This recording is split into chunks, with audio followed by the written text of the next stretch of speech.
Hi, everybody. I'm Melinda Emerson, the Small Business Lady, and welcome to another episode of the Small Biz Chat podcast. Today, we have an amazing show in store for you. We're going to be talking about new revenue streams. How many of you guys have been thinking about how you can bring more money into your business? And then, and speaking of money, how about how to get smarter with your money management in 2024? Everybody's always talking about branding, but today we're going to talk about how to live your brand. You see, it's really about being more intentional with everything that you're doing. So, we're going to be talking about how to get started with selling in the global market, right? Did you guys know there's a whole lot more customers out here than people just in the US? We're also going to be talking about specifically generating wealth with your business, not just a paycheck, but wealth. There's a difference. And we're going to be talking with an expert who's going to share some insight with that. And then, how about how to build a brand that will allow you to be your authentic self? Not what people think you should be, but what you actually are, and have people love it anyway. If you're looking for ways to grow your sales, you are in the right place. One of my guests has a method for how to reach 96% of the world's buyers. And if you're ready to get serious about your finances, I've got a lady here who's all about building wealth, and she can help you get started investing in your future. And we're going to talk about how to live your brand. All of this information will help you build long term strategies for your business. And here on the Small Biz Chat podcast, we talk about how to start and grow successful businesses. Our mission is to end small business failure. And my guests have amazing insights to share, and you'll get some sage advice from multiple perspectives. The Small Biz Chat podcast is a peer to peer interview show that gives small business owners a way to get invaluable business advice. Now, the Small Biz Chat broadcast can be seen on my Small Biz Lady YouTube channel and my personal Small Biz Lady Facebook page. So make sure that you like, subscribe, and share so you don't miss out on any of this valuable information. Today's guests are global business expert Melissa Muhammad from Black and Global Business Network. We're going to be talking with Karla Ukman, CEO of Artemis Wealth Advisors, and Miss Olivia Thomas. She is known as the brand counselor, and she is CEO of Wintentional Development Company. I am excited to learn from all of them. Now it's time for me to introduce my guest, Melissa Muhammad. Melissa is a global business expert and international tax attorney who specializes in helping international businesses operate worldwide. For over 20 years, she's traveled to numerous countries negotiating billion-dollar transactions and has trained tax officials in over 153 nations. Now she's helping Black-owned businesses export globally and access government contracts to turn concepts into contracts. You can get more information at blackandglobalbusinessnetwork.com. Melissa, welcome to the Small Biz Chat podcast. Thank you, Melinda. I'm so happy and excited to be here with you. Oh man, I can't wait to talk to you. So first of all, tell us, what is the Black and Global Business Network? The Black and Global Business Network is an international business development and training network.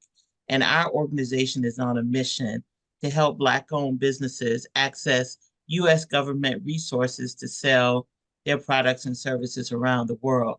There is an entire world looking to do business with Black American businesses. And Black and Global is focused on making that connection happen through government resources, because guess what?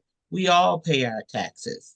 And you have people sitting on the ground in over 100 countries around the world, and their full-time job is to go and get you contracts.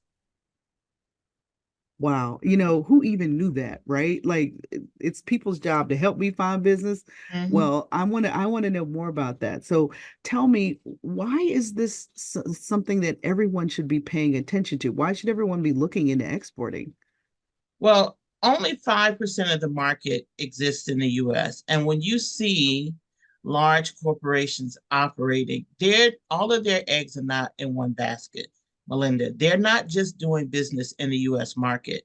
And with e-commerce and the internet, you're able to leverage your reach, right? And technically, you don't have to go through the government in order to do that. You can do it the more challenging way. But since there are resources that are there to assist you, I think it's imperative that Black-owned businesses use this resource. So the Biden administration, for the first time in history, has created a division called the Global Diversity Export Initiative. And never in history before has the Department of Commerce ever focused on serving businesses in the underserved community. So this unit, their full focus is on helping underserved businesses to access the global market. And you just never had that type of time, attention, or focus before. Wow. So, do you believe that this exporting can really be a game changer for the Black community? Oh, I know it is. I know emphatically that it is. My personal professional expertise is working with large, very, very large corporations. I see around the world what corporations do to expand. So I always tell people that when you see businesses from other countries here in the US, you might see a Chinese company or you might see a Korean company, and you look at them setting up in these different places within the US, and you say, oh, how can they come over here and set up a business? And we're struggling to set up a business, right? There's not a coinky The reason is because their government facilitates them coming over to set up. And the American government does the exact same thing. But unfortunately, less than 1% of our community businesses have ever received those resources. So when you see, we literally see trillions of dollars. I'm talking contracts that are signing, like right now, for one of my small businesses that I'm so proud of. I get so excited about this stuff, so I'm trying to stay calm. So we're doing a deal for him that's $10.8 million. Whoa. And yeah, and we're and the government is doing all of the steps to get him through doing this project. So when I'm telling you now, we don't do easy over here, Melinda. We do lucrative. We don't do easy over here. I'm just gonna tell you up front. You know, it's nothing about the government that is easy. But in terms of when you see these businesses from other countries, who are the people that they hire? They are Chinese or Korean people. Where are the products being purchased from that they sell? They're from China or they're from Korea. Why would their government put money behind them coming to the US or other parts of the world to sell? Because they're going to sell Korean products. They're going to increase revenue in China. They're going to hire Chinese people and they're going to take money back to China or Korea or Japan or the UK, Canada. There are 170 countries in the world that do exactly what I'm talking about. And the US is the leader. The only difference is the US focus traditionally has been large businesses, not small.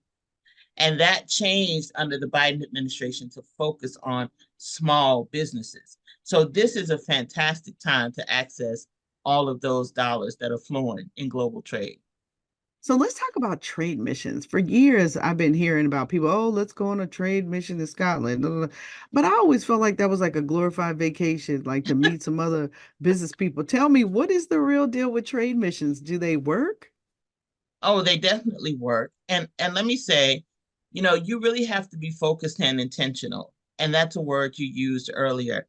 You really have to be intentional with your global brand and what it is that you're going to do. Because if you go with a party mindset or a party example, people are not going to take you serious.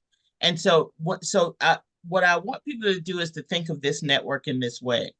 So 100 countries, 100 embassies on the ground, US embassies. They have a full-time office there that's a commercial service office, either through the Department of Commerce or the State Department. And these people, the way that they get rated, the way that they get approved within their agency is on the contracts they close for American businesses. So who are they going to want to bring to these trade missions? They're going to want to bring the businesses that they know that they can get to a closed contract because that's how they are measured in their in their job performance. So it is trade missions are a great way for you to know the market, to get B2B one-on-one missions and meetings. So I'll use us as an example. Last year, I got to hold myself for all the countries we traveled to. But we were in South America last year on a trade mission. We went to Nigeria, South Africa, Ghana. That trade mission was actually with the Department of Commerce. It's the first, was the second minority focused trade mission. And on that trade mission, we literally met with 10 to 15 different potential partners in each of those countries. So you literally meet with people on the ground, face to face, in order to market your product or your service, and you form relationships with businesses. So they are very lucrative. So let's talk about selling in like a Spanish speaking country. How do you do that if you don't speak or no Spanish, right? How do you do it?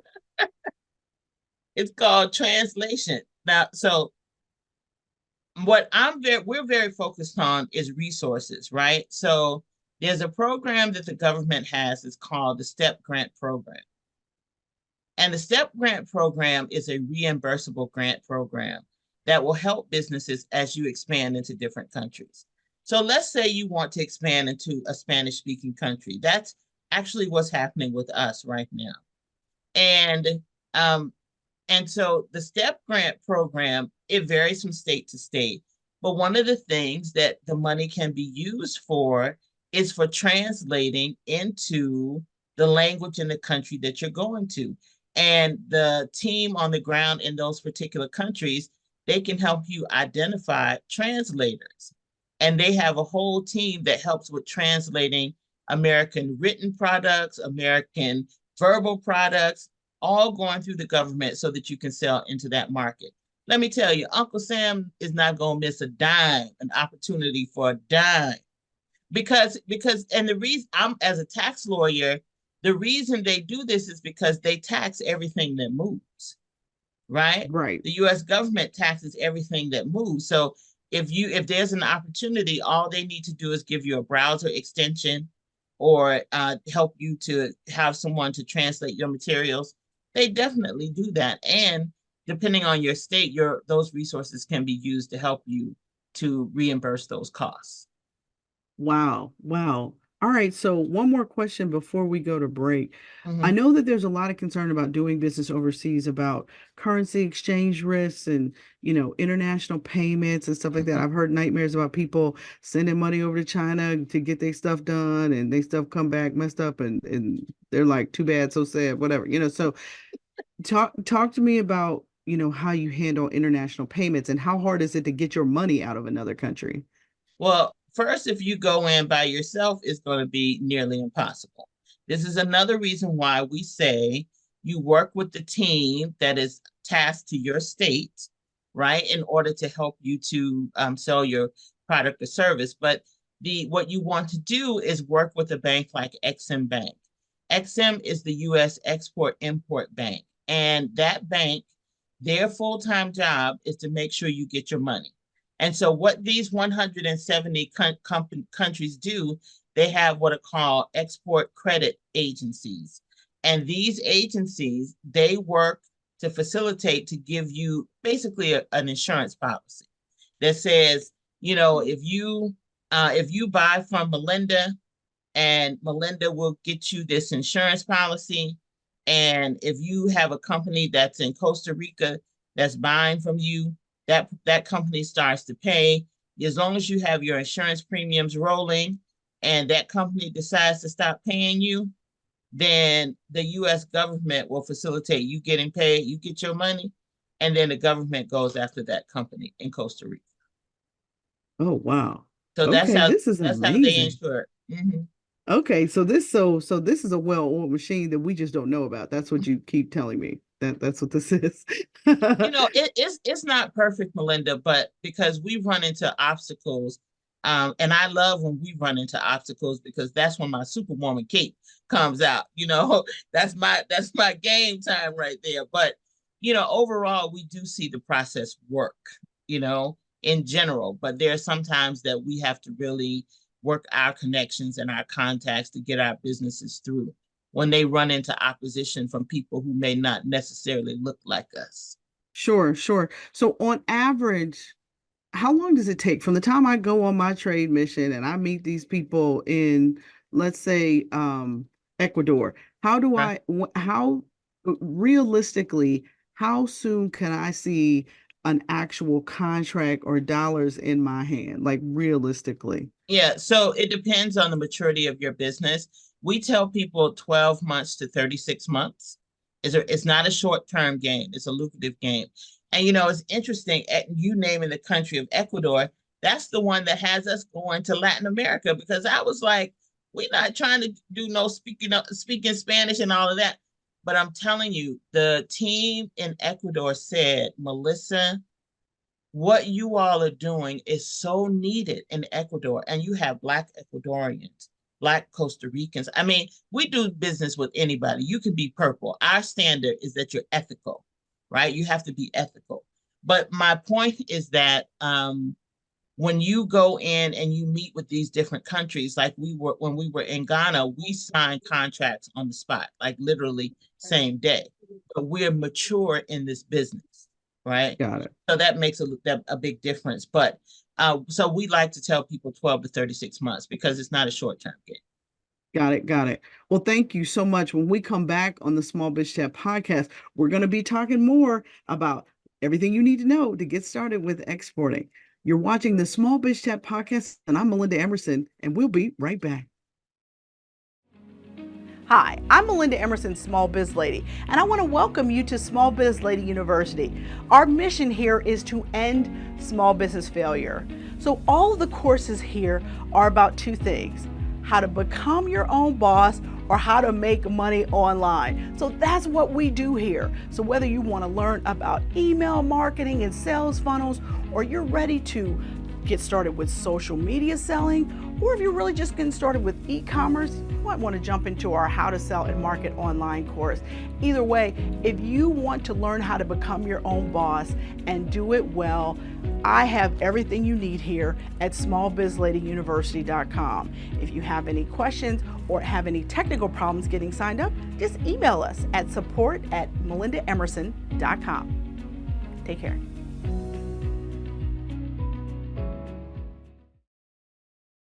Hi there. Welcome back to the Small Biz Chat podcast. I'm Melinda Emerson, Small Biz Lady, your host, and we're back with my guest, Melissa Muhammad, talking about everything you need to know about how to get started with exporting. All right, Melissa, I want to jump back in. Can you tell me about some of the risk factors that small businesses need to consider when exporting and how you can mitigate those? So we were talking about XM Bank. That's one of the ways that you can mitigate. And having a team, I think, is one of the biggest risk mitigation factors because you have different people from the Small Business Administration that has exporters, export services. Your state also hires people in different countries to go and get you contracts. So if you're in Philadelphia, I'm in Maryland. Maryland hires contractors in 22 countries. Virginia hires in over 150 countries. So that's what we do at Black and Global. We help you mitigate your risk by building a team using these resources to help you as you grow globally. All right, so you've talked about a whole lot of stuff. So how does somebody get their arms around like learning how to export so that they don't lose their shirt or get caught up in some, there's so many international scams and stuff out here too. Yeah. So our sweet spot is a roadmap where we streamline the process for businesses, and we call it Black and Global Essentials, where we teach you the basic essentials of what you need to do in order to have a roadmap, which office to go to, who you need to talk to, what you need to say, and even more importantly, what you do not need to say. How to focus on your global brand and how to deport yourself because it's key terms like in any industry that are going to get you to a contract faster. So Black and Global Essentials, you can go to the Black and Global Business Network. That's www.blackandglobalbusinessnetwork.com. And there, Melinda, we have the Essentials program And we would be happy to support and help your business to grow from Black and local to Black and global. I love it. I love it. All right, last question. What is the best business advice you've ever been given? Hire a great team. My job is to find top talent, and trying to do it all myself is the worst thing I ever did. So learning to be a master at mining talent. That's the advice I ever received. I love it. I love it. Thank you so much, Melissa, for all of your sage advice. I mean, I think I got 2 pages of notes here. Anyway, listen, when we come right back on the Small Biz Chat podcast, we're going to be talking about the money and how you can be more intentional about building wealth in 2024. You're watching the Small Biz Chat podcast, and we will be right back. Are you ready to become a boss? Hi, I'm Melinda Emerson, Small Biz Lady. Click the button below and take my free boss quiz. This assessment will help you learn your entrepreneur type and find the right business model for you. Get this information about the #1 asset in your business. Yeah, that's you. Welcome back to the Small Biz Chat podcast. If you're watching on our YouTube channel, please be sure to subscribe to this channel. And if you're watching on my Facebook page, like us and tell other people to join us on the third Wednesday of every month for Small Biz Chat podcast live. And if you have any thoughts or comments or any topics that you want us to cover, please leave it in the comments, either on Facebook or YouTube, because we want to give you what you want. So I am so excited for us to be connected, and thank you for all of your support of the Small Biz Chat podcast. Now it's time to talk about money matters. Let me welcome my guest, Karla Ukman, who says she's not your father's financial advisor. She champions financial education and personalized strategies for women and historically excluded communities. She leads her own firm, Artemis Wealth Advisors, for over a decade, and she ignites financial awareness and empowers clients to take charge of their money in ways that resonate with them. Karla's passion lies in dismantling financial myths and fostering economic resilience. So if you want more information about her, head over to artemiswealth.net. Karla, welcome to the Small Biz Chat podcast. Thank you so much for having me. I appreciate it. All right, so tell me your backstory. How did you get so good with the money? Well, I was not always good with the money. I came from a middle class background. I did not come from generational wealth. I made a lot of money mistakes, especially in 2008 when things got crazy and I didn't have the financial education to really make good decisions. And throughout the years, I was in corporate America. I had trained people in the past and I loved educating people. And I had a mentor that said, hey, you should get into this industry because you love to educate people. I said, I don't know about that. And the more that I thought about my experience I had with either a financial advisor or a banker or somebody in the money space, it wasn't positive. I always felt judged. I felt like I couldn't get resources, and the money mistakes that I had made were, following me throughout all these conversations that I was trying to have. They also would speak to my husband and not to me. So I dug real deep and I said, you know what? I think this is my calling. I think this is what I'm supposed to do and change the way that we are ingesting this financial literacy because we're not being taught this and my parents weren't taught it and it's skipping generations. Our schools are also not teaching this. So I got into the industry and what I'm doing is I'm really focusing on the education side of money and all things wealth building. And the reason that I work with women in other communities is because historically we are not given the same information as other communities.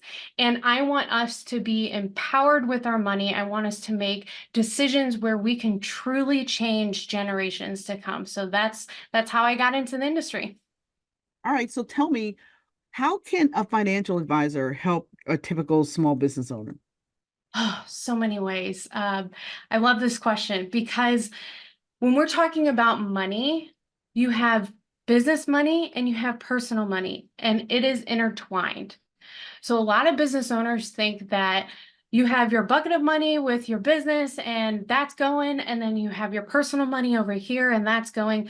Actually, it's all intertwined, because what happens is you're getting paid from your business, right? So you're paying yourself a salary, and Hopefully, hopefully, hopefully, right? hopefully. Hopefully we're there. But even if you're not, how, and you're working towards that, how is that going to affect not only your retirement, but also tax planning? How are you going to create a legacy, or how are you going to provide for your family, or charitable gifting, if that's something that is on the horizon for you? So when you're working with an advisor, you're actually putting both of your small business income and your personal income together, and you're saying, okay, how can we reach our money goals? Okay.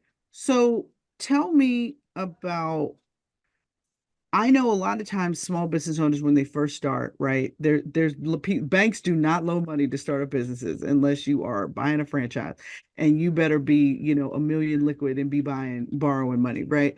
So a lot of business owners have to think about, are they going to hit their home equity?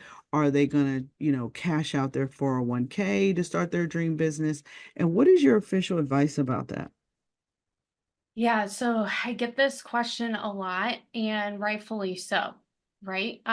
So this is not a recommendation, so I'm putting my little asterisk there. So everybody's, situation is different, and you want to make sure that you're looking at your own situation. But in general, when we're talking about the 401k, there are different ways that you can take money out of a 401k. You can take a loan if you're currently employed, and you might be starting a small business and not quitting your full-time job. Okay. So let's say that, because that happens a lot when we're starting a business. We don't just jump right in a lot of times.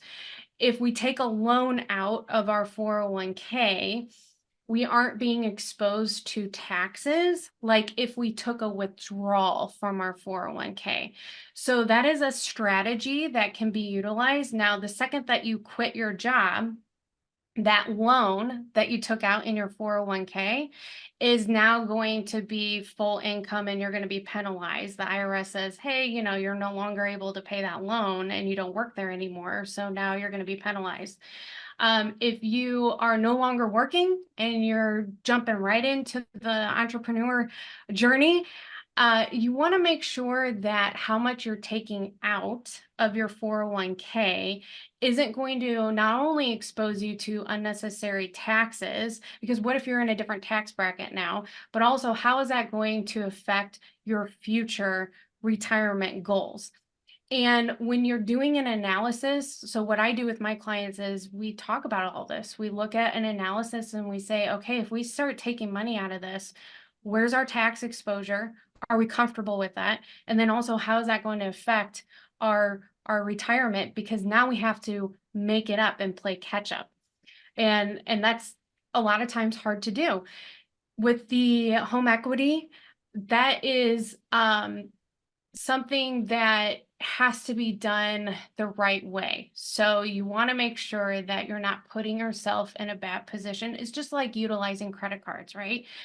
Credit is not bad.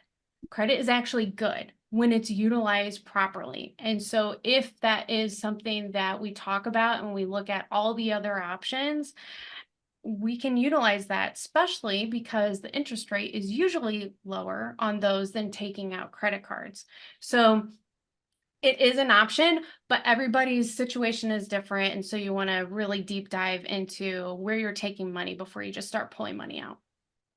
Now, one of the things I read that you said that a lot of times people don't get started with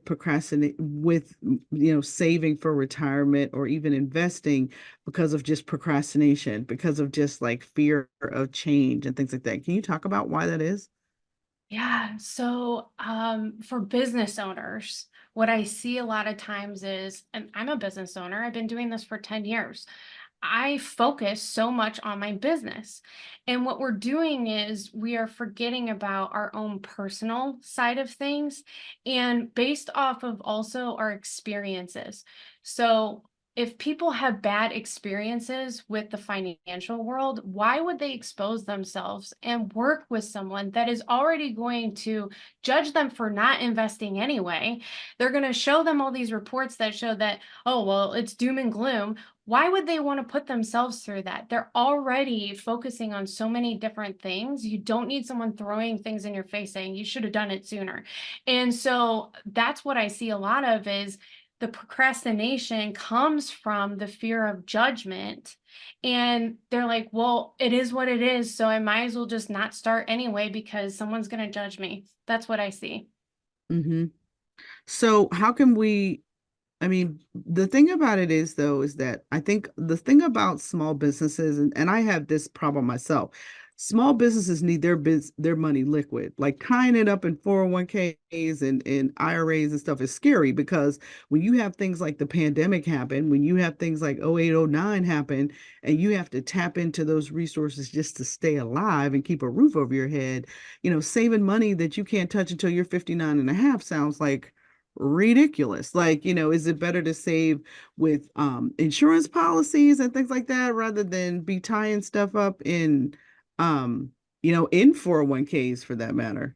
Well, okay, so here's the misconception about life insurance, and I see this all the time. I'm actually expert in life insurance when it comes to estate planning, and life insurance is a great tool for cash accumulation, but the problem is it's still tied up. So you hear all these things that say, okay, you can take money, withdraw money, or you can take loans. The way that these policies are structured is unless you have a big amount of money to put into the policy at the very beginning, these policies are structured where the cost of insurance, so your fees, are front loaded in the first 10 to 15 years of these policies. So it's not structured where in the first year you can start taking money out of it because you haven't even been contributing to it enough for it to even grow the cash. Side note, it is a good way of accumulating cash, but it has to be done correctly. So to your point, when we are taking money and putting it into certain things and we don't want it to be tied up, one, having a CFO and bookkeeper in your business is super important because then you know what your cash flow is. So we're not going to start putting money into retirement funds or other type of accounts unless we actually know we can do that. And we also know that we have savings on the side in order to, have these emergencies covered. But there are different strategies that you can start saving as a business owner where it doesn't have to be in a retirement account and you could have liquidity. It just has to be structured in the proper way. Can you give us an example? Yeah, so just an investment account or, a CD, like a 1-year CD or, something that is paying interest like a bond, something that you're at least growing your money. It is not tied up and you're not being exposed to inflation because this is one of the things that you have to think about too as a business owner. Your cash is still being exposed to inflation and your banks aren't putting how much money you lost on your bank statements, are they? They aren't because your cash lost money due to inflation. So you want to make sure that if you have some liquidity issues and you want to make sure that your money is growing, you don't put it into something where you can't touch it for, 10, 15 years. And so you could do that with like a bond or a mutual fund or, something very safe. I see. So tell me, there's lots and lots of economic uncertainty still on the horizon for 2024. What are some of the action steps that some of our listeners can take to make their money just work harder for them without a bunch of excessive risk? Yeah. So one thing is assess your risk tolerance. What do I mean by risk tolerance? That's how comfortable are you with these fluctuations in the market? And when you're working with someone like myself, I help take the emotion out of the markets.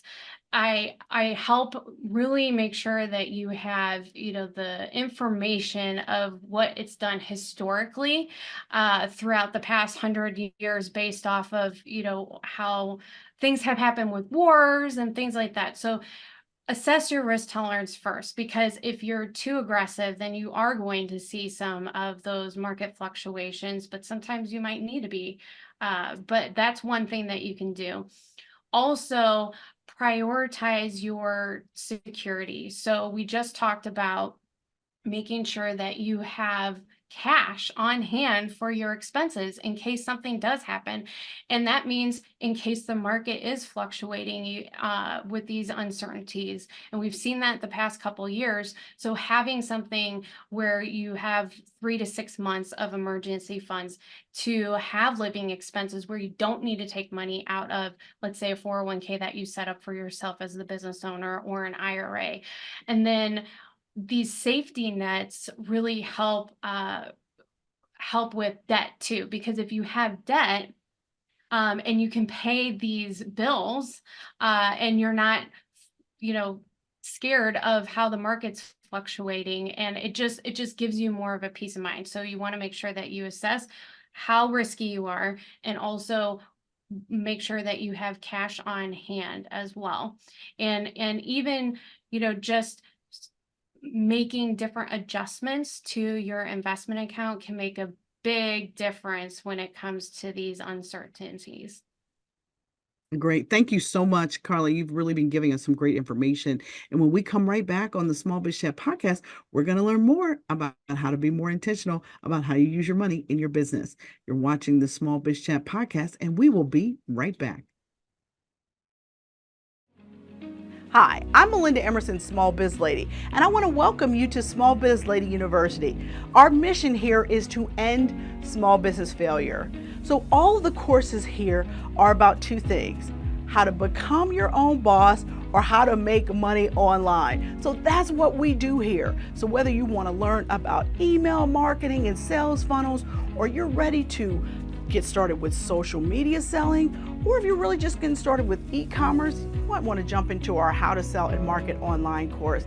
Either way, if you want to learn how to become your own boss and do it well, I have everything you need here at smallbizladyuniversity.com.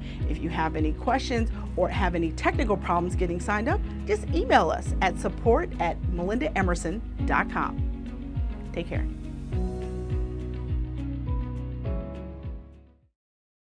Welcome back to the Small Biz Chat podcast. I'm Melinda Emerson, Small Biz Lady, your host, and I'm here with my guest, Karla Ukman, and she's talking to us about the money, about how to get smarter, about how we use our money so that we're not just earning paychecks, but we're actually building wealth. So, Karla, I want to jump back in with you. I know that you talk about, financial education and continuously learning about money and different types of vehicles you can use to fund your business or fund a shortfall. All of us in business know people like to pay small business owners late, last, or not at all. So you got to make sure that you're covered to kind of deal with that.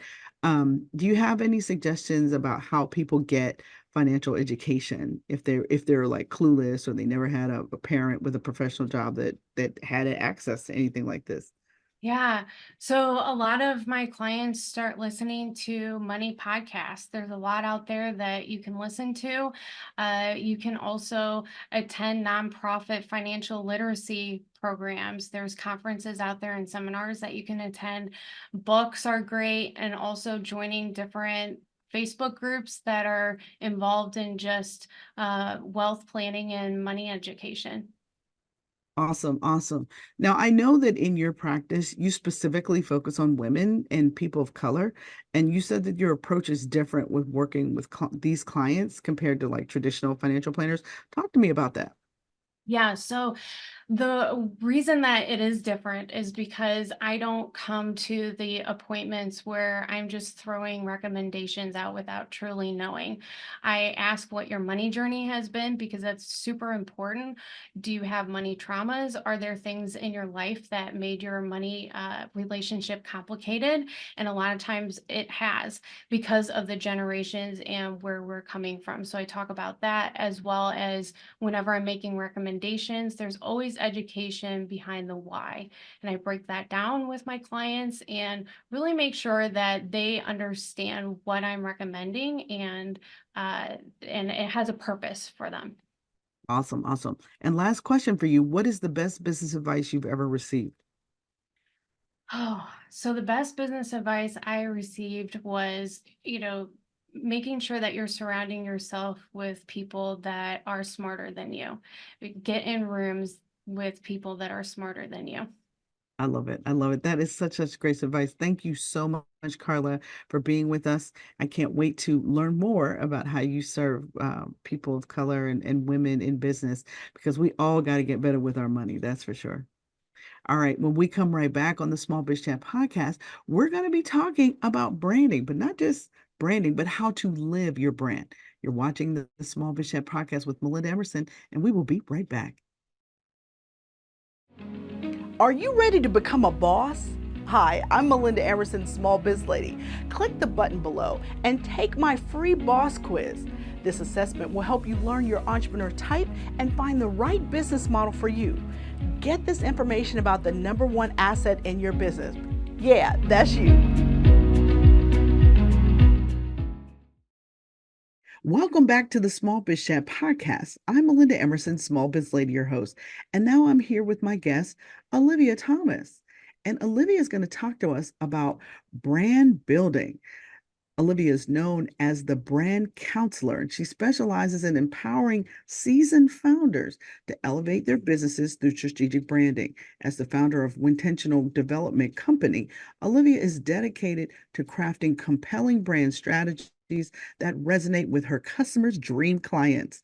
Olivia's mission is to help women in business build lives and legacies through the telling of captivating brand stories. She helps founders connect authentically with their audience, paving the way for sustained success as their businesses mature. For more information, head over to wintentional.com. That's wintentional.com. All right. So, Olivia, welcome to the Small Biz Chat podcast. Hi, Melinda. Thank you so much for having me. All right. First of all, tell me how you became like this, like the brand counselor. Tell me what that is and how you became that. Absolutely. Oh my goodness. So I started off doing public relations. I started my company right out of college and I was chasing a dream and I realized that I was not very connected with the work. I was actually quite sad. I was making money, I was paying people's bills, and I was, doing all the cool things that you should do as a founder. But then I found that I was actually disconnected and just all around not happy. I realized that I had to work on my own personal mission, vision, and values before even thinking about what the business needed to look like. I was way too focused externally, looking at what should happen because of other people. And I realized that I needed to be my own competition, and that changed the game for me entirely. I love it. I love it. So tell me, how can women business owners establish a solid foundation for their brands, ensuring that clarity and consistency is in their messaging? Absolutely. I think the first thing we need to do is actually be honest with ourselves about who we are and what we want. Like I said, we're often looking outside of ourselves for what our competition is doing, and we're emulating it in a way that makes us almost look like them, as opposed to thinking about what our own motivations are. Once we dig into our personal mission, vision, and values, then we can take the success that we're seeing from them and put our own spin on it. It's really hard to maintain something if it's not actually true to who we are. We need to take the time to know and manage and take care of ourselves first as we're building the business so that what we're saying is authentic and real and sustainable. Well, how does your deep understanding of the target audience contribute to your effective brand position? Because it's one thing to think about what it means to you, but don't you have to really focus on what the client needs and what the client is saying? You do, and it's a beautiful intersection. It's a beautiful marriage, actually, right? So, in the same way where we have friendships or boyfriends or girlfriends or marriages, it's not all about us. Obviously, we have what we bring to the table, which is really cool, but we have to know the person very intimately to know what it means to actually make them happy as well, to solve their problems, and to meet them at the things that they're actually needing and wanting to grow in. So, making sure that we not only know them demographically, I think we focus on the demographics, which is, the quantitative things that they're very important, probably a little more than the qualitative things or the psychographics. We need to know who they are aspirationally, not just who they are now, but who they want to become. And as we have a better understanding of who they want to become, Also, what they've tried to do to become that and why it hasn't really worked out, we can fill in those gaps for them. We really need to know them so that we can show up as their very best friend. So I see a lot of people online, on Instagram in particular, because I think that social media is just people's personal highlight reel anyway. But I see a lot of what I call brand posing out here, right? People living the fabulous life with beautiful clothes and private jets and fancy cars and kind of stuff. And those people aren't making any money. And I don't, but it's amazing how there are a lot of people that fall for people not for their expertise, but because they want their lifestyle.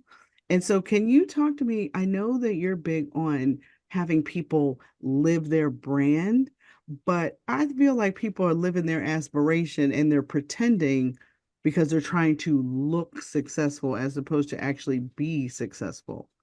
So, can you Yeah. talk about that? I sure can. So I think there's a point where we all got caught into the hype machine that is social media. It's now a 24-hour news cycle, and we think that we are constantly the news. But we're not, and we don't have to be. Unfortunately, it creates a pressure for a lot of people to create a facade of what, should be versus what actually is. If we are allowing ourselves to show the truth of who we are instead of kind of like ruminating in the shame of where we are right now, then we'll be able to have more authentic connections with the people who are there. If we're measuring our success by, doing better today versus yesterday, then we can tell that story to our audiences and it'll resonate and they'll connect in a way that makes them feel like they can grow and change too, as opposed to just showing them the big things that mature businesses already have. Because we're all on the same timeline and all on the same platforms, we think we need to show up and look like all of those companies that have been around for 10, 20, 100 years, but we're not them. So we shouldn't show up like them. It's okay.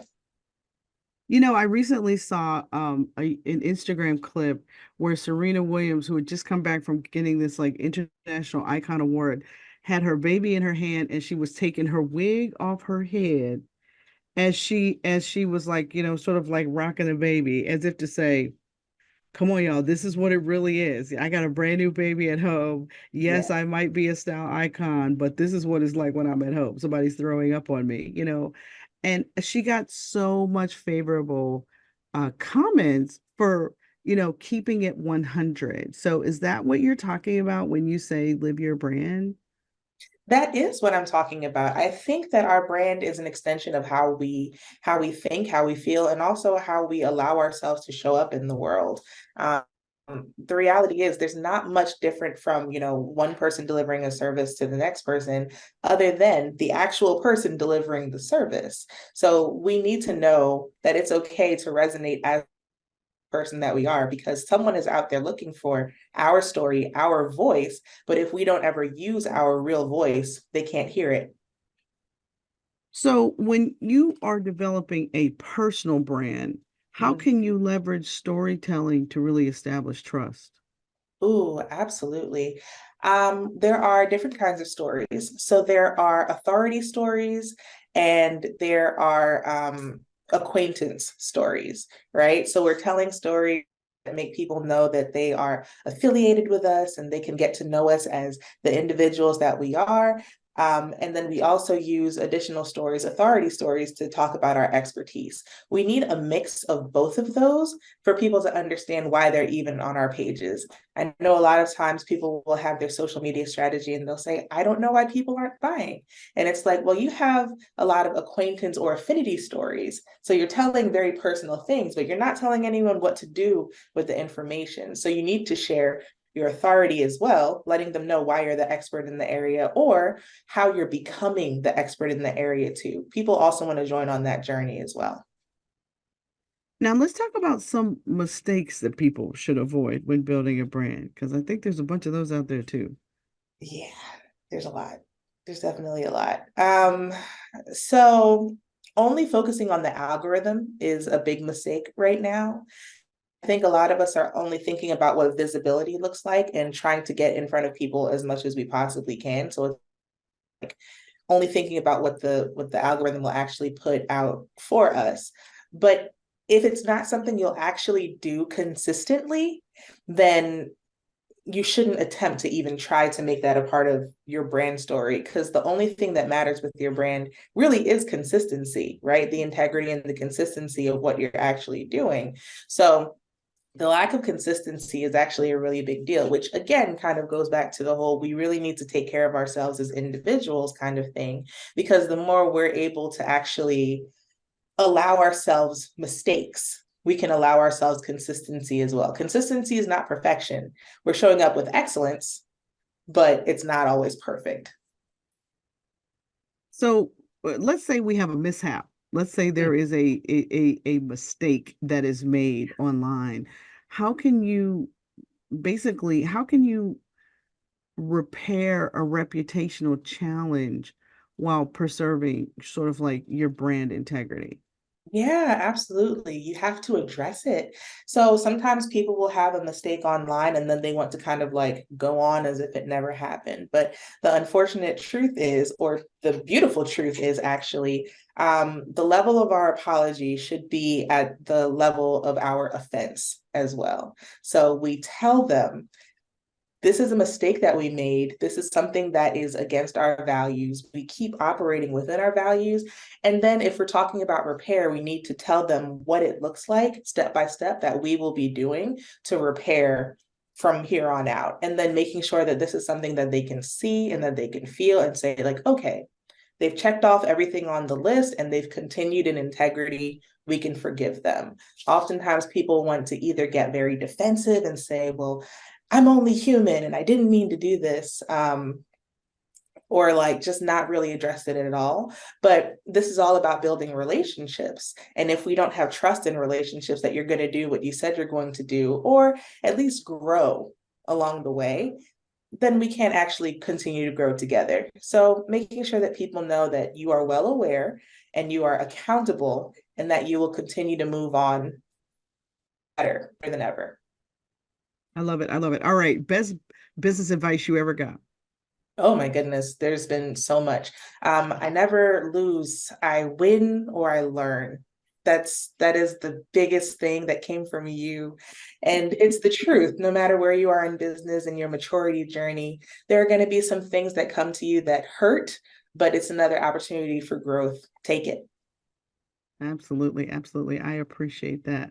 All right, now it's time for me to bring all three of my guests back for a quick panel that we like to call Hit It and Quit It. So now let me invite my guests back, Miss Melissa Muhammad, Miss Karla Karla Ukman, and Olivia Thomas. All right, guys, here's what we're going to do.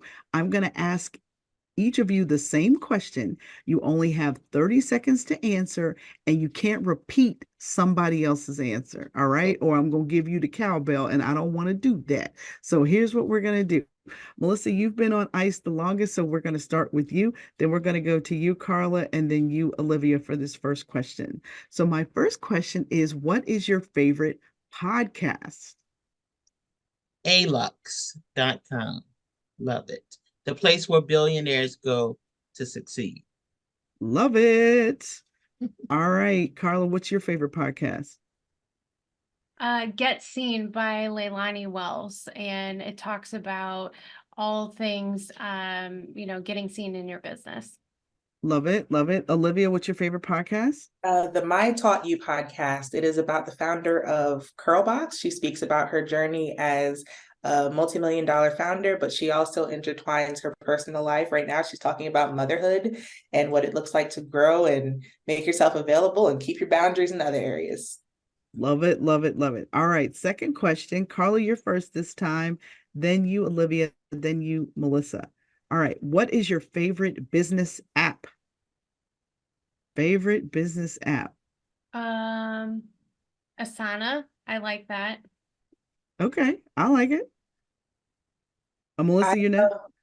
I love Trello. Trello is my thing. I'm always kind of thinking about things, so I need to write it down, put it to the side. Trello makes me crazy. I just have to tell you that. Anyway, all right, Melissa, what's your favorite app? Chat GPT. Yes, yes. I'm gonna co-sign that too. I'm a big Chat GPT, but I've become a fan of Monday.com. Monday.com has become like my little go-to app of late. All right, next question. Olivia, you're first this time, then you, Melissa, then you, Karla. What is your favorite old school marketing tip? Oh my gosh, events. Show up and meet people outside in the real world. Shake hands. That's how we connect. That's the way to get Yeah, it done. I love it. I love it. All right, all right, Melissa. Help enough people to get what they want, and you will get what you want. Yes, Zig Ziglar said that. He said, "You help enough people get what they want, they're gonna help you get what you want." I love it. I love it. Karla, tell me yours. Handwritten notes. So thank you notes, birthday cards, anything like that. And mine is the phone. Like magic happens over the phone. Pick up phone, call people, or Zoom people, whatever you got to do. But I'm a big fan of if I want to know something or I want to get to know you, I'm gonna call you. Right. You know, that's what I'm gonna do.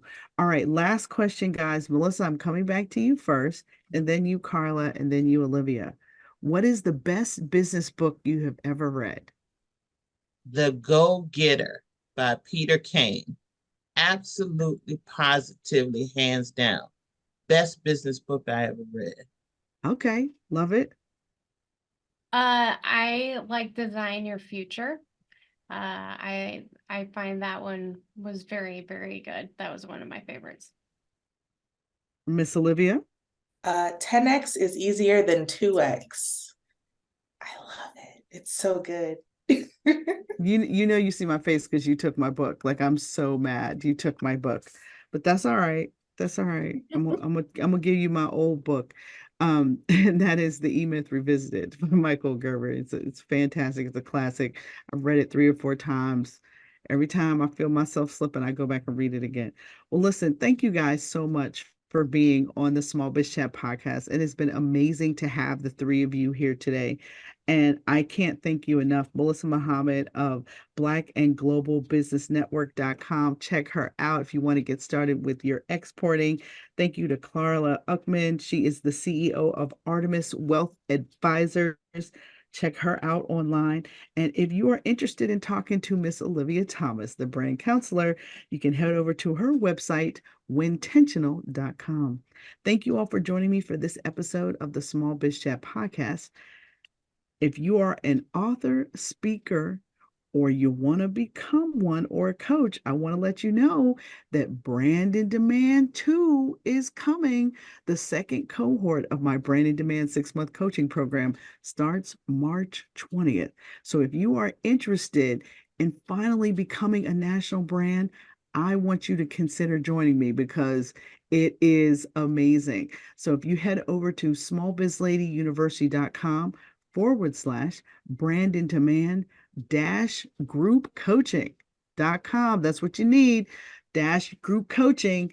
That's what you want to get the information. And my second cohort starts March 20th. So I can't wait to see you all there. Now, I have one last thing for you. If you want to grow your business, you have to grow yourself. All right. Thank you all for joining us for this episode, and God bless.